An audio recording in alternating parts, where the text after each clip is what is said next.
I didn't pay for my daughter-in-law's luxury party, so she slapped me so hard I lost my balance. Pack your bags and get out of my house. My son nodded. I'll drain every cent from your account. I smiled. I had been expecting this. I'm glad to have you here. Follow my story until the end and comment the city you're watching from, so I can see how far my story has reached. My name is Della, and at 63 years old, I never imagined my own son would stand by while his wife slapped me across the face. But there I was, standing in what used to be my living room, my cheek stinging from Yara's perfectly manicured hand. "You selfish old woman!" she screamed, her voice echoing off the walls I had painted myself just 2 years ago. $50,000 is nothing to you. You're just being spiteful. I touched my face gently, feeling the heat radiating from where her palm had connected. The silence that followed was deafening. I looked at my son Abram, waiting for him to defend me, to tell his wife that hitting a 63-year-old woman was unacceptable. Instead, he crossed his arms and nodded in agreement. "Mom, you're being unreasonable," he said, his voice cold as winter morning. "It's Yara's birthday party. She deserves something special." Something special. $50,000 for a birthday party. For a woman who had never worked a day in her life, who spent her mornings at the spa and her afternoons shopping with my money. My money that I had earned working double shifts as a nurse for 30 years, saving every penny I could. I said no, I repeated calmly, though my heart was pounding. $50,000 for one party is excessive. Yara's face turned red, her eyes blazing with fury. She stepped closer to me, and I could smell her expensive perfume mixed with the scent of her anger. "Make your bags and get out of my house," she shrieked, pointing toward the stairs. My house, the house I had bought and paid for, the house where I had raised Abram after his father died. The house where I had sacrificed everything to give my son a good life. I turned to Abram again, hoping to see some flicker of the boy I had raised.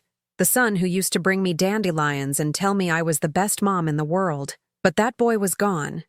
In his place stood a 35-year-old man who looked at me like I was a burden. "You heard her," he said, his voice steady and determined. "Pack your things. And Mom?" He paused, a cruel smile spreading across his face. "I'm going to take every cent from your account. You've been living off me long enough. Living off him." The irony was so sharp it could cut glass. For the past 5 years, since he married Yara, I had been paying their mortgage, their car payments, their credit card bills. I had been the one supporting them while Abram bounced from one failed business venture to another, and Yara spent her days planning elaborate parties and shopping trips. But instead of crying or pleading, I smiled, a real, genuine smile that seemed to confuse them both. "I've been waiting for this day," I said quietly. Yara frowned, her anger momentarily replaced by confusion. "What do you mean?" I straightened my shoulders, feeling a strength I hadn't felt in years. "I mean, I knew this moment would come. I've been preparing for it." Abram stepped forward, his face twisted with irritation. "What are you talking about?" I looked around the room one more time, taking in the furniture I had bought, the photographs of Abram's childhood that lined the mantelpiece, the life I had built in this house. Then I looked back at my son and his wife. "You'll find out soon enough," I said, heading toward the stairs. "I'll be out by tomorrow morning." As I climbed the stairs to my bedroom, I could hear them whispering frantically below. Yara's voice was sharp with worry, Abram's deep with concern. They were probably wondering what I meant, what I could possibly have planned. If only they knew. I had been watching them for months, seeing the way they looked at me when they thought I wasn't paying attention, the way Yara rolled her eyes when I spoke, the way Abram sighed whenever I entered a room. I had overheard their conversations about putting me in a nursing home, about how much easier their lives would be without me around. Most importantly, I had heard them discussing my will, assuming they would inherit everything when I died. They had made their plans based on my money, my house, my life's work. They had counted on my death to solve their financial problems. But I wasn't dead, and I wasn't the helpless old woman they thought I was. I pulled my suitcases from the closet, the same ones I had used for my honeymoon 40 years ago. My hands were steady as I began folding my clothes, each piece carefully placed. I wasn't rushing. I wasn't panicking. For the first time in 5 years, I felt completely calm. The bedroom door creaked open, and Abram appeared in the doorway. His face was softer now, almost apologetic. "Mom, look," he began, his voice gentle. "Maybe we can work something out. Yara's just stressed about the party. She didn't mean to hit you." I continued packing, not bothering to look at him. "Yes, she did." He was quiet for a moment. "The thing about your account, I was just angry. We don't have to go that far." Now I did look at him, studying his face. He was handsome, my son. He looked like his father, with the same dark hair and brown eyes. But there was something different in his expression now, something calculating. "You're worried," I observed. "I'm not worried," he said quickly. "I just don't want things to end like this between us." I zipped up the first suitcase and reached for the second one. "Things ended between us a long time ago, Abram. You just didn't notice." The truth was, I had been planning this moment for 6 months. Ever since I overheard Yara on the phone with her mother, laughing about how easy it was to manipulate the old bat into paying for everything. Ever since I found the brochures for expensive nursing homes hidden in Abram's office, with notes about the costs and waiting lists. They thought I was a fool. They thought I was weak, dependent, trapped. Tomorrow they would learn just how wrong they were. The morning light filtered through my bedroom curtains as I folded the last of my clothes. Each piece told a story of the life I had built, the sacrifices I had made. My nursing uniforms, worn thin from years of service. The simple dresses I wore to Abram's school events, always rushing straight from work. The black dress I had bought for Robert's funeral, when my world collapsed and I became a single mother overnight. I was 28 when Robert died. A heart attack at 32, leaving me with a 5-year-old son and a mountain of medical debt that his insurance barely covered. I remember sitting in this very room, holding Abram while he cried for his daddy, wondering how I was going to survive. But I did survive. More than that, I thrived. I worked double shifts at the hospital, picked up extra weekend hours, took on private nursing cases when I could. I wanted to give Abram everything his father would have provided if he had lived. Every sacrifice felt worth it when I saw my son graduate high school, when he got accepted to college, when he walked across that stage to receive his diploma. I had been so proud, so foolishly, blindly proud. Now, as I placed my jewelry box in the suitcase, I remembered the conversation that had opened my eyes. It was 3 months ago, late on a Tuesday evening. I had come home early from a doctor's appointment and heard voices from the kitchen. Yara was on the phone, and Abram was making coffee. "The old woman is getting suspicious about the bills," Yara was saying, twirling a strand of her perfectly highlighted hair. "She actually asked me why the grocery bill was $800 last month." Abram chuckled. "Just tell her you're buying organic. She'll buy anything if you say it's for her health." "I don't know how much longer we can keep this up," Yara continued. "She's not as stupid as she looks. Yesterday she asked to see the mortgage statements." My blood had run cold. I stood frozen in the hallway, listening to my son and daughter-in-law discuss me like I was a mark in some elaborate con game. "We just need to be patient," Abram said. "The nursing home I looked at has an opening in 6 months. Sunset Manor. It's expensive, but once she's there, we can handle her finances completely. Power of attorney, the works. And if she refuses to go? We'll get a doctor to say she's showing signs of dementia. Dr. Peterson owes me a favor from college. It won't be hard." I had backed away slowly, my heart pounding so loudly I was sure they would hear it. That night, lying in bed, I made my decision.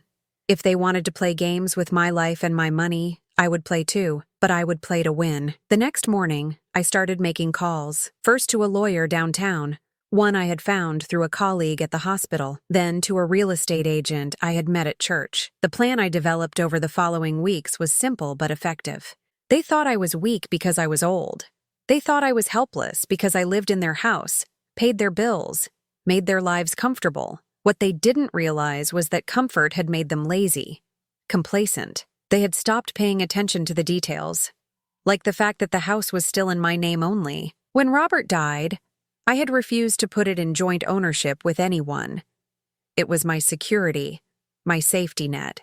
Abram had tried to convince me to add his name to the deed several times over the years, but I had always declined, claiming it was too complicated. They thought I was being sentimental. In reality, I was being smart. Over the past 6 months, I had quietly sold the house to a property investment company. The sale wouldn't close for another month, but the contracts were signed. The money was already in an account they couldn't access. When they tried to put me in that nursing home, they would discover they had no home to inherit, no mortgage to worry about, no equity to cash out. The irony was delicious. I had also transferred all my savings to a new bank across town, one where Abram had never been listed as a co-signer. Every penny I had saved over 30 years of nursing was now safely out of their reach. The account they thought they could drain contained exactly $12.37, just enough to buy a cup of coffee and a newspaper. The jewelry box in my hands contained the only valuables I was taking with me. My wedding ring from Robert, a simple gold band that had cost him 2 months' salary. The pearl earrings my mother had given me before she died. A silver locket with Abram's baby picture inside, from back when he loved me unconditionally. I lifted the locket, opening it to look at the tiny photograph. He had been such a beautiful baby, with chubby cheeks and bright eyes full of wonder. I used to rock him to sleep every night, singing lullabies my own mother had sung to me. He would wrap his little fingers around mine and look up at me like I was the most important person in the world. When had that changed? When had I become the enemy instead of the woman who had given him everything? I think it started when Yara entered his life. She was beautiful, charming, sophisticated in a way I had never been. She came from money, knew how to dress, how to speak, how to make people notice her. And she made it clear from the beginning that I was an embarrassment, a reminder of Abram's humble origins. At first, Abram defended me. He would tell Yara to be nice, remind her that I had sacrificed everything for him.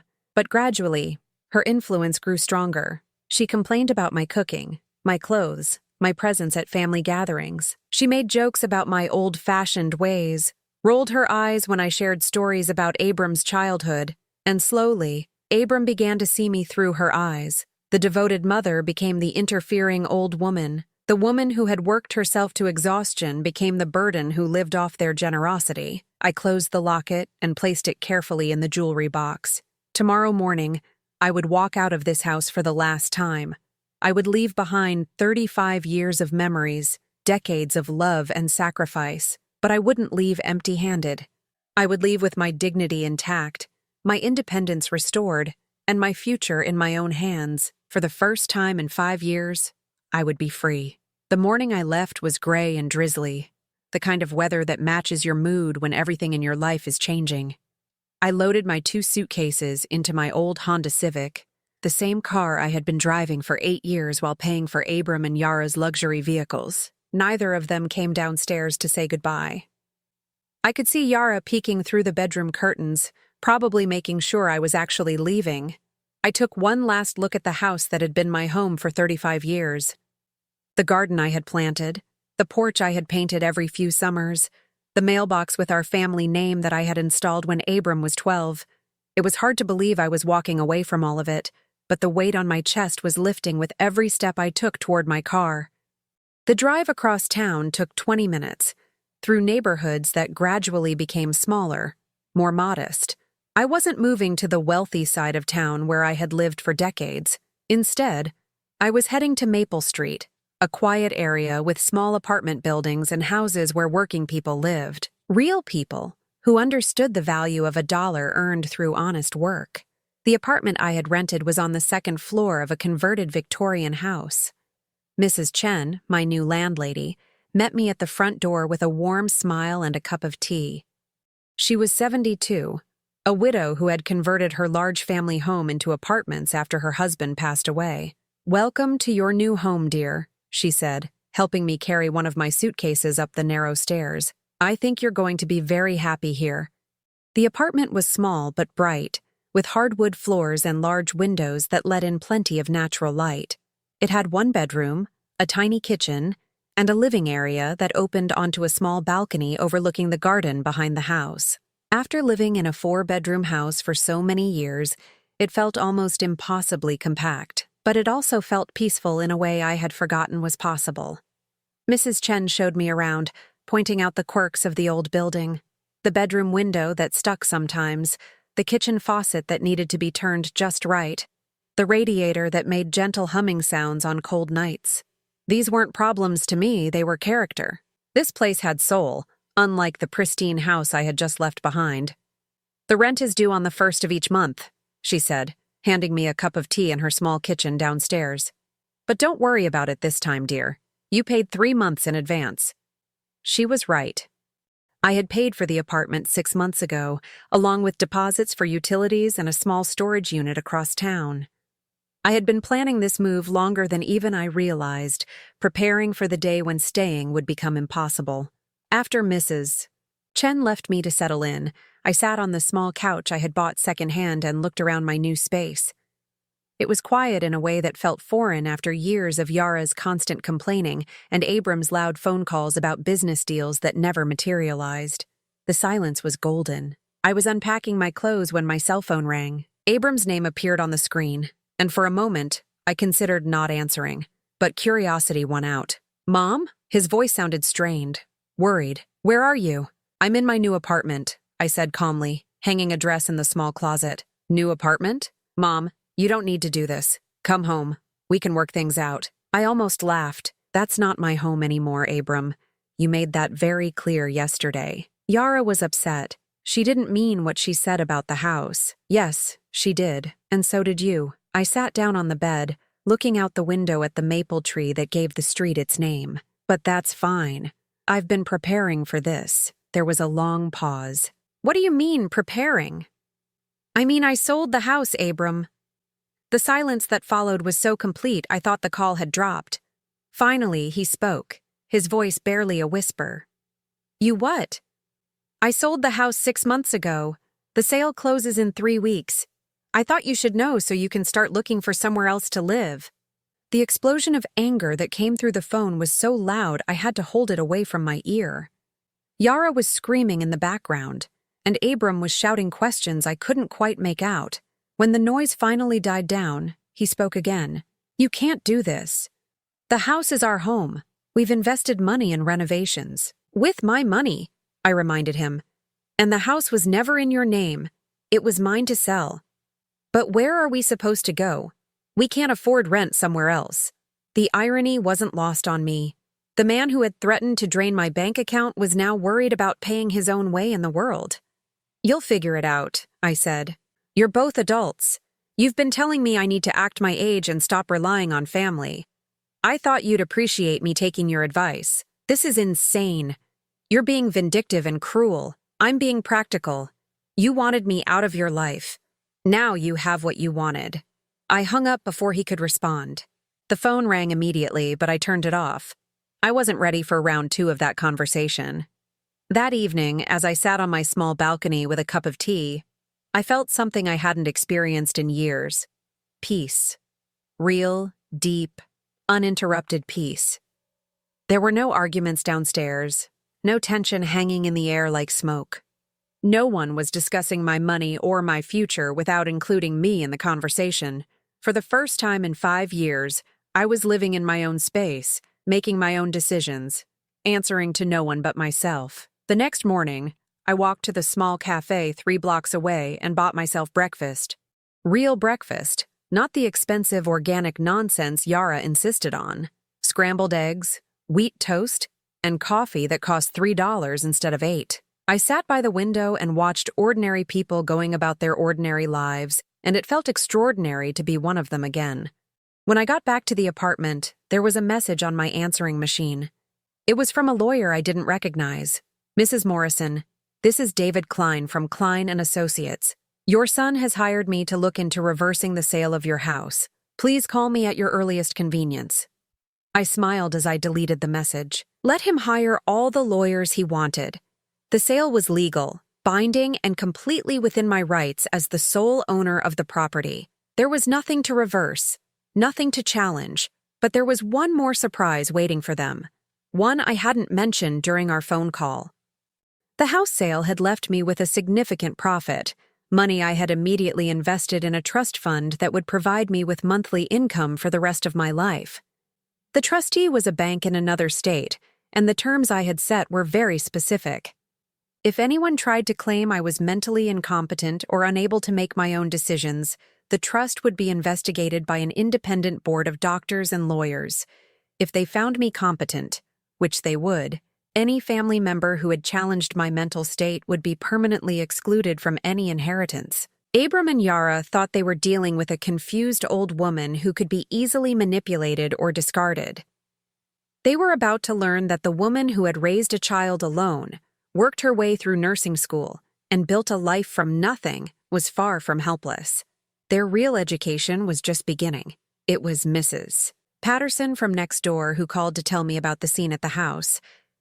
I had known Eleanor Patterson for 20 years, and she had never been one for gossip, which made her phone call all the more significant. "Della, dear," she said, her voice tight with concern, "I thought you should know what's happening over there. That boy of yours and his wife have been shouting at each other for 3 days straight. Yesterday, I saw them loading boxes into their cars. Are they moving?" I was sitting in my new kitchen, having just finished a simple lunch of soup and crackers. Through my window, I could see Mrs. Chen tending to her garden, humming softly to herself. The contrast between this peaceful scene and what Eleanor was describing felt surreal. "I believe they are," I said calmly. "The house sold, so they'll need to find somewhere else to live." There was a pause. "Oh my, and where will you go?" "I've already moved, Eleanor. I have a lovely little apartment across town." Another pause, longer this time. "Well, good for you, dear. That girl was never very nice to you. I used to hear her shouting sometimes when I was working in my garden." After I hung up, I sat quietly for a few minutes, processing this information. Part of me felt a twinge of something that might have been guilt, but it was quickly overwhelmed by a sense of justice. They had made their choices, and now they were living with the consequences. The next call came from Yara herself. I had changed my phone number, but apparently she had gotten it from someone at the hospital where I used to work. Her voice was different now, lacking the confident arrogance I had grown used to over the years. "Della, we need to talk," she said, trying to sound reasonable. "This whole situation has gotten out of hand." "I don't think we have anything to discuss," I replied, continuing to fold the laundry I had just brought up from the basement. "Look, I know I was harsh the other day. I was stressed about the party, and I took it out on you. I'm sorry." The apology sounded rehearsed, like something she had practiced in front of a mirror, but there was something else in her voice, something I had never heard before: fear. "I appreciate the apology," I said, "but it doesn't change anything." "It has to change something." The facade cracked, and her real desperation came through. "We can't just lose everything because of one stupid fight." "You didn't lose everything because of one fight, Yara. You lost everything because of 5 years of taking me for granted. That's not fair. We took care of you." I laughed, a sound that surprised even me with its bitterness. "You took care of me? I paid your mortgage, your car payments, your credit cards. I bought your groceries, paid your insurance, covered your medical bills. Exactly what did you take care of?" She was quiet for a moment. "We gave you a place to live." "In my own house. We let you be part of our family by treating me like hired help." The conversation went in circles for another 10 minutes, with Yara alternately pleading, threatening, and trying to bargain. She offered to give me a bigger room in whatever house they moved to. She promised Abram would be nicer to me. She even suggested we could all go to family counseling together. What she never offered was a genuine apology or any acknowledgement of how they had really treated me. Even in her desperation, she couldn't see me as anything more than a problem to be solved. I hung up when she started crying, not because I felt sorry for her, but because the tears felt as false as everything else about her. 3 days later, I was at the grocery store when I ran into Dolores Martinez, another neighbor from my old street. She rushed over to me with the eager energy of someone bursting to share dramatic news. "Della, I heard about what happened. The whole neighborhood is talking about it." I selected a box of tea from the shelf, trying to look casual. "Oh, what are they saying?" "Well, The Hendersons saw moving trucks at your house yesterday. And Susan Walsh said she heard Yara crying on the phone to someone about having to move into a one-bedroom apartment in the Riverside district. Riverside. I knew that area. It was where young couples lived when they were just starting out, in small apartments with thin walls and no amenities. It was a far cry from the four-bedroom house with the large yard and two-car garage that I had provided for them. And, Dolores continued, lowering her voice conspiratorially, Jim Morrison from the hardware store said Abram came in asking about jobs. Apparently he's looking for work. This was interesting. Abram hadn't held a steady job in 3 years, always claiming he was working on business deals or investment opportunities that never materialized. I had been supporting all of his ventures, funding his failures with my nursing income and savings. That's good for him, I said diplomatically. Everyone should contribute to society. Oh, absolutely, Dolores agreed quickly. It's just surprising, you know.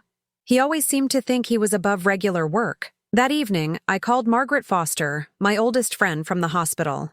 We had worked together for 15 years before she retired, and she had always been one of the few people who saw through Yara's act. I heard about your situation, she said without preamble when she answered the phone. Good for you, Della. It was about time. You think I did the right thing? Honey, you should have done it years ago. That girl was bleeding you dry and your son was letting her do it. Margaret had never been one to sugarcoat her opinions, which was one of the reasons I valued her friendship so much. I ran into Carol Jenkins at the pharmacy today, she continued. She said Yara came in looking for a job application. Can you imagine? That girl who thought she was too good to work is finally going to have to get her hands dirty. The idea of Yara working behind a pharmacy counter was almost comical, but I tried not to take too much satisfaction in it. Almost. Have you heard from Abram? Margaret asked. He's called a few times, left some messages I haven't returned. What does he say? I thought about the increasingly desperate voicemails. The first few had been angry, demanding that I reverse the house sale and come back. Then they had shifted to pleading, with Abram claiming he hadn't realized how much I had been contributing to their lifestyle. The most recent one, which I had listened to just that morning, was different. Mom, I know you're angry, and you have every right to be. I've been thinking about things, about how we treated you, and I'm starting to understand. Can we please talk? Not about the house or money, just talk. I miss you. For the first time since this all began, he had sounded like my son instead of like Yara's husband, but I wasn't ready to trust that voice yet. He says he wants to talk, I told Margaret. Claims he misses me. Do you believe him? I watched Mrs. Chen through my kitchen window, watering her tomato plants in the fading evening light. She moved slowly but purposefully, taking care of each plant individually. There was something peaceful about her routine, something honest. I think he misses my bank account, I said finally. Margaret was quiet for a moment. Maybe, but maybe not. Losing everything has a way of clarifying what really matters. As I hung up the phone, I wondered if she was right. Was it possible that Abram was finally seeing clearly? Or was this just another manipulation? A more sophisticated version of Yara's tears and empty apologies? Time would tell. But for the first time in years, I had the luxury of time. Time to think, to decide, to choose my own path forward. And that luxury felt more valuable than any house or bank account ever could. 3 months into my new life, I discovered something I had forgotten existed. Joy. Not the complicated, conditional happiness that depended on other people's moods or demands, but simple, pure joy in small moments. It started with the watercolor class at the community center. I had always wanted to paint, but there had never been time. Between working double shifts and managing Abram's needs, then later dealing with Yara's constant crises and demands, artistic pursuits seemed like luxuries I couldn't afford. Now, sitting in the bright classroom on Thursday mornings, mixing blues and greens on my palette, I felt like I was rediscovering a part of myself that had been buried for decades. You have a natural eye for color, said Helen, the instructor, looking over my shoulder at my attempt to capture the maple tree outside my apartment window. Have you painted before? Only walls, I replied, and she laughed. Helen was 68, a retired art teacher who had started these community classes because she missed working with students. She had silver hair that she wore in a loose bun and paint-stained fingers that moved with the confidence of someone who had spent a lifetime creating. "Well, walls are good practice for composition," she said, "but this is much more rewarding." She was right. There was something magical about watching colors blend on paper, about creating something beautiful from nothing but pigment and water. My paintings weren't masterpieces, but they were mine in a way that nothing in my life had been for years. The other students in the class became my first real friends in decades. There was Dorothy, a 72-year-old retired librarian who painted flowers with meticulous detail. Frank, a widower in his late 60s who specialized in landscapes and had a dry sense of humor that made everyone laugh. And Maria, a 55-year-old former teacher who had taken early retirement to care for her aging mother and was now rediscovering her own interests. We started meeting for coffee after class, then expanded to lunch on Tuesdays and occasional trips to art museums in the city. For the first time since Robert died, I felt like I belonged to a community of equals, people who valued me for who I was rather than what I could provide. It was Maria who suggested the beach trip. "There's this little town on the coast, Seaside Heights. It's not fancy, but it's peaceful, perfect for painting seascapes." The idea excited me more than it should have. I hadn't taken a vacation in 15 years, always claiming I couldn't afford it or couldn't leave Abram and Yara to manage on their own. Now I realized I had been the only thing stopping myself. We rented a small cottage for a long weekend in October, when the summer crowds were gone and the light had that golden quality that painters love. I stood on the beach at sunrise, watching the waves roll in, breathing salt air and feeling more alive than I had in decades. "This is what freedom looks like," Dorothy said, setting up her easel beside mine. She was right. Freedom wasn't just the absence of demands and obligations, it was the presence of choice, the ability to wake up each morning and decide what mattered to you that day. While we were away, I received another letter from Abram. I had been getting them regularly, 1 or 2 a week, but I had stopped opening most of them. This one was different, though. The envelope was addressed in his own handwriting rather than typed, and something about it made me curious enough to read it. "Dear Mom," it began, and I could almost hear his voice saying the words. "I know you probably won't read this, and I understand why. I've had 3 months to think about everything that happened, about the way we treated you, and I'm ashamed of the man I became. Yara and I separated last month. She moved back in with her parents in California. She couldn't handle our new reality, the apartment, the jobs, the life without your support. When things got hard, she blamed everyone but herself. She blamed you for being vindictive, me for not standing up to you, the world for being unfair. She never once acknowledged that we brought this on ourselves. I'm working now, Mom, really working. I got a job at Henderson Construction, the same company where I worked summers during high school. Do you remember? You were so proud when I came home with my first paycheck, covered in sawdust and exhausted but happy. I had forgotten what that felt like, earning something through honest work. Living alone in that little apartment has given me time to remember things I had pushed aside, like how you worked those double shifts to pay for my college, like how you never missed a parent-teacher conference, even when you were so tired you could barely stand, like how you always made my birthday special, even when money was tight. I remember the year I turned 12, when money was really bad after Dad died. You worked extra shifts for weeks to buy me that bicycle I wanted. I found out later that you didn't buy yourself a winter coat that year because you couldn't afford both. I never thanked you for that coat you didn't buy, Mom. I never thanked you for a lot of things. I'm not writing this to ask you to forgive me, though I hope someday you might. I'm not asking you to come back or to help us financially. I'm writing because I need you to know that I finally understand what I lost when I chose Yara's comfort over your dignity.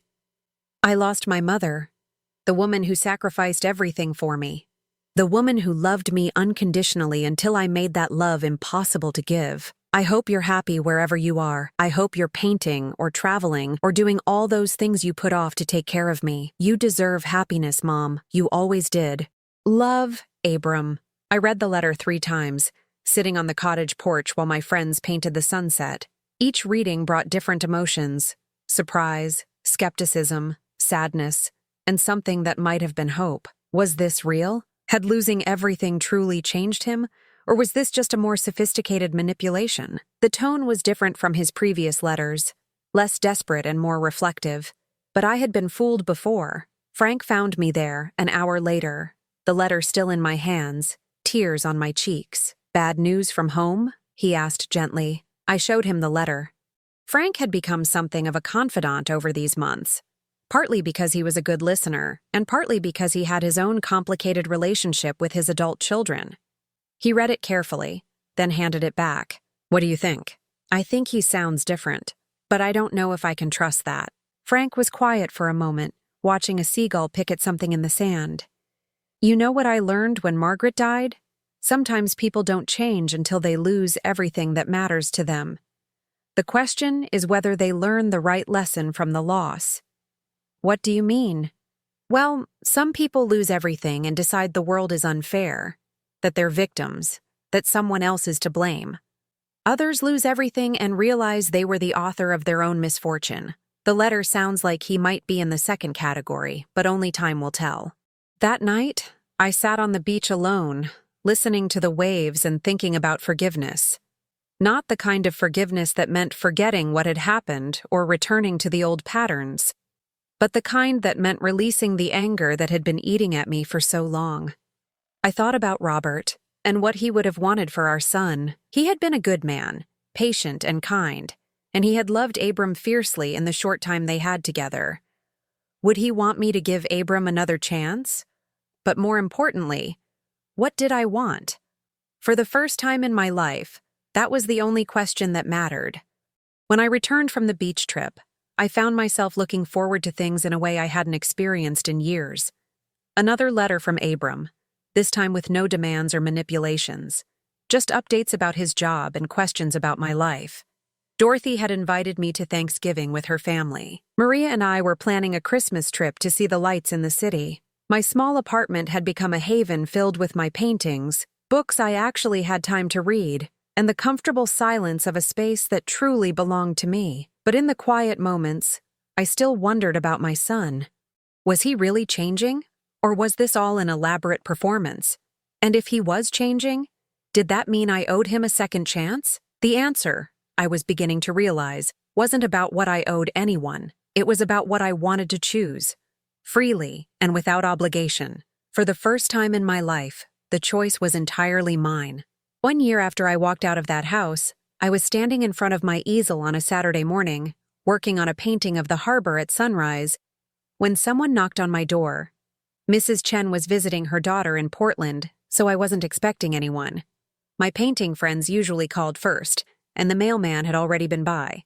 Through the peephole, I saw Abram standing in the hallway, holding a small bouquet of flowers, not the expensive arrangements Yara used to demand, but simple daisies and baby's breath from the grocery store. He looked different than he had a year ago, thinner, but healthier somehow. His clothes were clean but modest, and his face had the kind of weathered look that comes from honest work. I opened the door but left the chain latch engaged. "Hello, Mom," he said quietly. "I know I should have called first." "Yes, you should have." My voice was calmer than I felt. "What do you want, Abram?" "I wanted to see you, to talk to you, and to give you these." He held up the flowers. "Not because I'm asking for anything, but because it's Saturday, and I used to bring you flowers on Saturdays when I was little." I remembered. He had picked dandelions from the yard, presenting them to me with such pride that I had put them in my best vase and displayed them on the kitchen table like they were roses. "I can't stay long," he continued. "I have to work this afternoon, but I hoped we could talk for a few minutes." I studied his face through the crack in the door. There was no desperation there now, no calculation. He looked like someone who had accepted disappointment and learned to live with it. I unlatched the chain and opened the door. "Come in," I said, "but I'm not making coffee. You get water or nothing." He smiled at that, a real smile that reminded me of the boy he used to be. "Water's fine." He looked around my small apartment, taking in the paintings on the walls, the books stacked on every available surface, the comfortable chaos of a life lived for one person's pleasure. "This is nice, Mom. Really nice. It feels like you. I handed him a glass of water and sat down across from him. What did you want to talk about? He was quiet for a long moment, rolling the glass between his hands. I wanted to tell you that I understand now. What we did to you, what I let happen. I wanted to apologize, really apologize, not because I want something, but because you deserve to hear it. I'm listening. When Yara left, when I was sitting alone in that apartment for the first time in my adult life, I started remembering things, real things, not the story I had told myself about how generous we were to let you live with us. He shook his head. The arrogance of that. We let you live in your own house. I didn't say anything. This was his moment to speak, and I wanted to hear what he had to say. I remembered how you used to wait up for me in high school, no matter how late I came home from work or dates. How you never missed a single one of my baseball games, even when you had worked a double shift and could barely keep your eyes open. How you cried at my college graduation because you were so proud. His voice caught slightly. And I remembered how that changed after I married Yara, how I started seeing you through her eyes, as someone who was in the way instead of someone who had given me everything. Why? I asked. Why did you let that happen? He was quiet for a long time. Because it was easier. It was easier to believe that you were the problem than to admit that I had become someone who took advantage of the person who loved him most. The honesty in his voice surprised me. This wasn't the polished apology I had expected, the kind calculated to get him what he wanted. This was raw, uncomfortable truth. Yara made it easy to justify, he continued. She was so good at making your generosity seem like interference, your presence seem like an intrusion. But the truth is, I let her do it because I was selfish. I liked the lifestyle your money provided, and I didn't want to work for it myself. I looked at him, really looked at him, and saw something I hadn't seen in years. Shame. Real shame. The kind that comes from acknowledging your own failures rather than blaming others for them. What do you want from me now? I asked. Nothing, he said, and I believed him. I mean, I want your forgiveness someday, if you can manage it. And I want the chance to show you that I'm not that person anymore. But I'm not asking you to help me financially, or to come back and take care of me, or to pretend like nothing happened. He set his glass down and looked directly at me. I want to earn the right to be your son again, if that's possible. I felt something shift in my chest, a loosening of the anger I had carried for so long. Not forgiveness, not yet, but the possibility of it. How? I asked. However you'll let me. Maybe we could have lunch once a month, somewhere public where you feel safe. Maybe you could tell me about your painting, and I could tell you about my job. Maybe we could start small and see if we can build something real this time. I thought about the life I had built over the past year, the friends who valued me, the hobbies that brought me joy, the peace I had found in my small apartment. None of that would change, because I chose to give my son a chance. It was all still mine, secure and independent of his presence or absence in my life. Once a month, I said finally. Lunch at Romano's on 3rd Street. We split the check. And if you ever try to manipulate me or ask me for money, it's over permanently. Relief flooded his face. Thank you, Mom. I won't let you down. You already did let me down, Abram. The question is whether you've learned enough to avoid doing it again. He stood up, leaving the flowers on my coffee table. I have. I promise you. I have. After he left, I sat with his flowers for a long time, thinking about second chances and the difference between forgiveness and foolishness. The truth was, I didn't know if he had really changed or if this was just a more sophisticated version of his old manipulations. But I realized it didn't matter. I wasn't the same woman who had lived in fear of losing his love, who had sacrificed her own dignity to maintain a relationship with someone who didn't respect her. I was stronger now, more complete in myself. If he disappointed me again, I would survive it. If he proved himself worthy of trust, I would be glad to have my son back. But either way, I would be fine. That evening, I called Dorothy to tell her about Abram's visit. She listened without judgment, then said something that crystallized everything I had been feeling. You know what I love about this story, Della. You're not making this decision from a place of need anymore. You're making it from a place of strength. She was right. For the first time in my relationship with my son, I had all the power. I had my own life, my own money, my own friends, my own happiness. I didn't need him to complete me or validate me or take care of me in my old age. I was choosing to give him a chance not because I had to, but because I wanted to see if the man he was becoming was someone I could respect. 3 months later, we had our fourth lunch at Romano's. Abram told me about the promotion he had earned at the construction company, and I showed him pictures from my latest painting trip with Dorothy and Maria. We talked about books we had read, movies we had seen, the small details of our separate lives. It wasn't the relationship we used to have, built on need and obligation and unspoken resentments. It was something new, something honest, something between two adults who were choosing to know each other. As I walked back to my apartment that afternoon, I thought about the woman I had been a year ago, standing in that living room with a stinging cheek and a broken heart. She couldn't have imagined this life, couldn't have conceived of a happiness that belonged entirely to her. The greatest gift Yara had given me, though she would never know it, was that slap that forced me to finally choose myself. In trying to destroy me, she had liberated me. I was 64 years old, and for the first time in my life, I was exactly where I wanted to be, with exactly the people I chose to have around me, living exactly the life I had created for myself. I had never been freer, and I had never been happier. The woman who used to count her worth by how much she could give others had learned to value herself by how much joy she could create for herself. And that, I realized, was the only lesson that had ever really mattered. Now I'm curious about you who listened to my story. What would you do if you were in my place? Have you ever been through something similar? Comment below, and meanwhile, I'm leaving on the final screen 2 other stories that are channel favorites, and they will definitely surprise you. Thank you for watching until here.